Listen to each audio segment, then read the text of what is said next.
প্রিয় দর্শক আসসালামু আলাইকুম।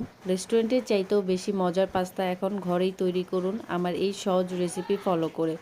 ঘরে থাকা সকল উপকরণ দিয়ে আজকের রেসিপিটা তৈরি করে দেখাবো। পাস্তা সিদ্ধ হতে হতে এইদিকে আমি পাস্তা রান্নার জন্য সকল শুকনো উপকরণ মিক্সড করে নিব। তার জন্য 4 চামচ গুঁড়ো দুধ, পাস্তা মশলা, 2 চামচ চিনি এবং টমেটো সস 1 কাপ পানির সাথে ভালোভাবে মিক্সড করে নেব। যাদের পাস্তা বাসায় রান্না করলে অতটা মজা হয় না, তারা চাইলে আমার এই রেসিপিটা ট্রাই করে দেখতে পারেন। দেখবেন বাসার ছোট থেকে বড় সবাই পছন্দ করবে।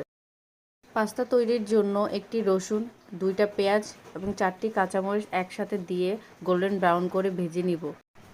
আরও কিছুটা সস অ্যাড করে নিয়ে সিদ্ধ করে রাখা পাস্তাগুলো দিয়ে 2 মিনিট ভেজে নিব।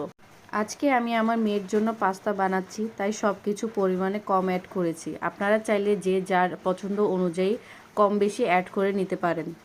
এখন আমি দিয়ে দিব আগে থেকে তৈরি করা সস বা পাস্তা রান্নার প্রধান উপকরণ।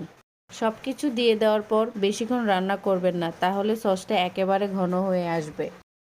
এই পর্যায়ে আমি 2টা চিজের স্লাইস অ্যাড করে দিচ্ছি, তাহলে খেতে আরও বেশ মজাদার হবে। ব্যাস তৈরি হয়ে গেল দুনিয়ার সবচেয়ে সহজ এবং মজাদার পাস্তা। একবার হলেও বাসায় ট্রাই করে দেখবেন, সবাই পছন্দ